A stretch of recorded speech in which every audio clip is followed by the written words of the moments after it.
Hello, my name is Diana, and welcome to my channel. If you're new, welcome. So am I. Today I'm gonna finishing up a rebind I started back in November, and the reason I didn't get to finish it was because it was a Thursday final season. So the only thing I was doing was copious amounts of coffee, Red Bull, and canvas. So hopefully I can get this done today, and let's get started. I had already attached the end papers and painted the edges, so I'm just going to go straight into making the cover. For this, I'm using 0.9mm Davey Board. This is thicker than standard book boards, but I prefer the look and weight of it.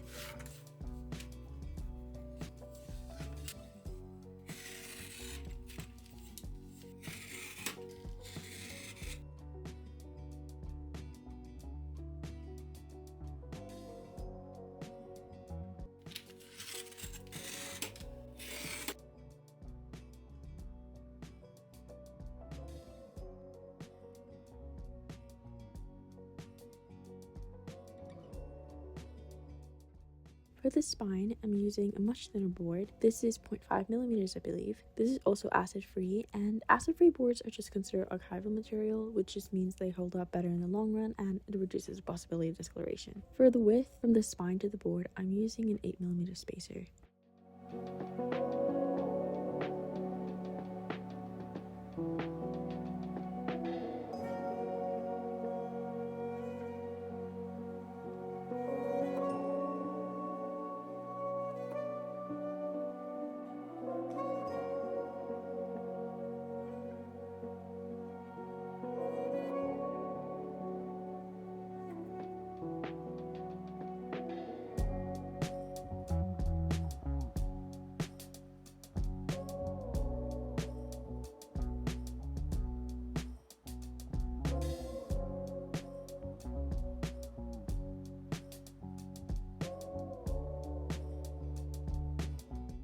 Now onto one of my least favorite parts, cutting the end pages.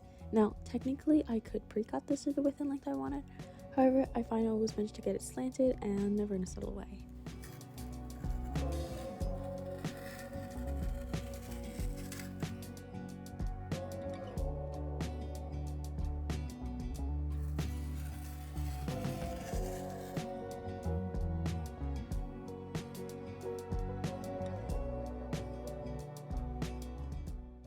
Now that the end papers are even, it's time to check how the set text block sits. I usually cut the overhang to the opening edge a bit longer, and this is mostly out of caution because I have cut bookboards before where I thought it was perfect, and it just ended up being shorter in width after you glue the end pages and reinforce the spine. I did end up having a little extra for this, and I'm just going to use sandpaper to take off those extra millimeters, and this is all good for the book cloth.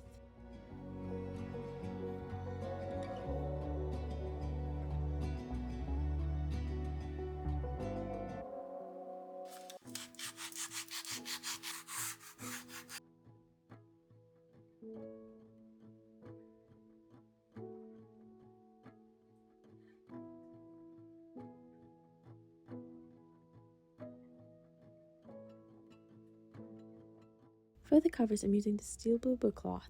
I usually cut about 20mm away from the book boards, however I could not find a spacer I use for this, so I'm just using my bone folder for this, and it's about 15 to 20-ish millimeters.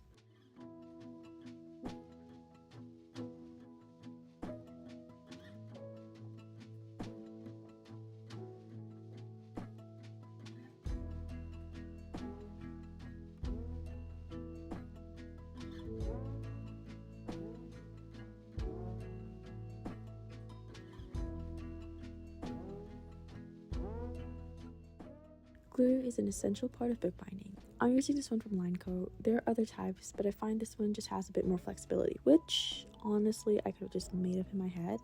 But I find when I use other brands, my binds generally feel a bit more stiff and rigid.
cut the edges, I'm using this guide, but of course you can just use a good old pair of scissors and cut a diagonal.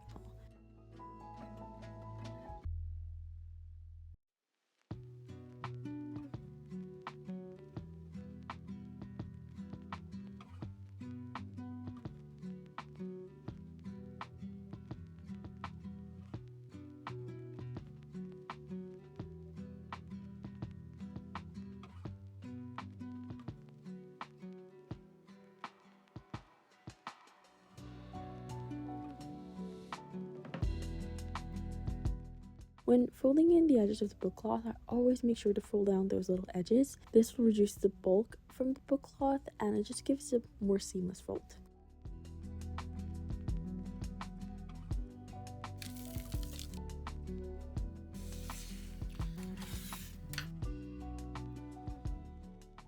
For the design, I'm using HTV and cutting it on my silhouette portrait. I designed this using a mix of Canva and Procreate. I'll sometimes draw my design in Procreate and arrange it on Canva, or I'll use designs available there. Canva is a really useful tool when it comes to making iron-on or fall designs. I've used programs such as Figma as well, which I'm kind of still learning. And both Canva and Figma have free versions that work amazingly.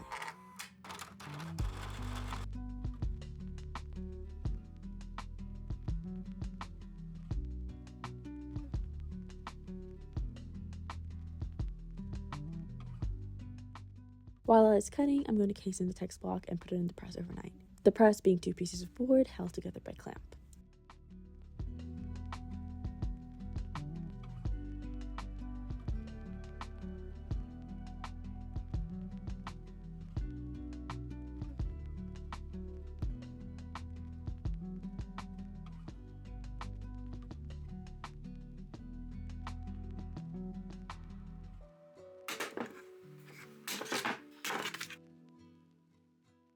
It is the next morning and I did not in fact finish this today, but the designs are cut and ready to be weeded and pressed.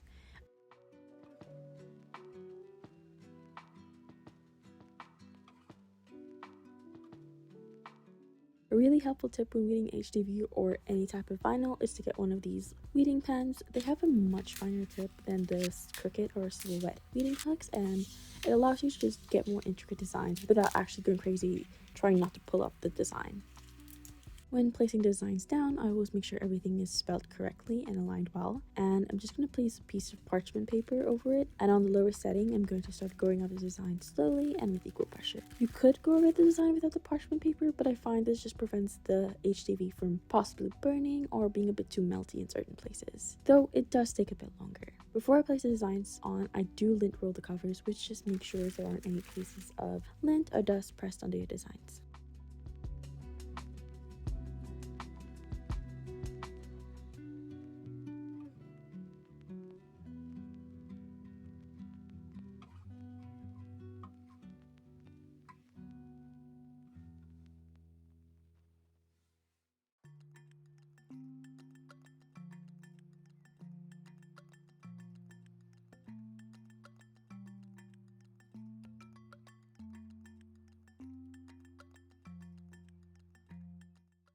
Now for the finishing touch, I decided to make a fig charm for the bookmark to just go along with the fig theme we have going on. I recently got into clay because of course my hobby is collecting hobbies. For this charm, I'm using oven baked clay and my jelly gouache. Gouache. It's been years and I'm still not sure how to say it.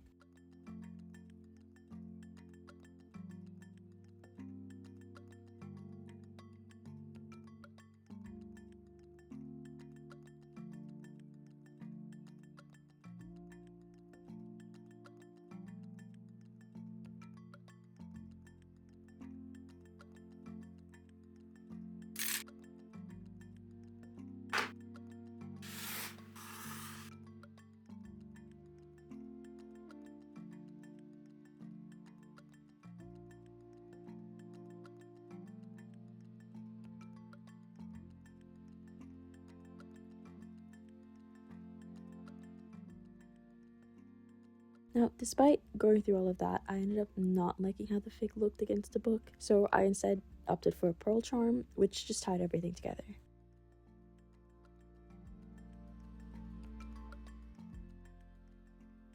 After After this, I do one final check to make sure everything is as I want it, and we're done. Thank you so much for watching, and if you like this video, please feel free to leave a like and maybe perhaps even subscribe, but of course only if you want to. And again, thank you for watching.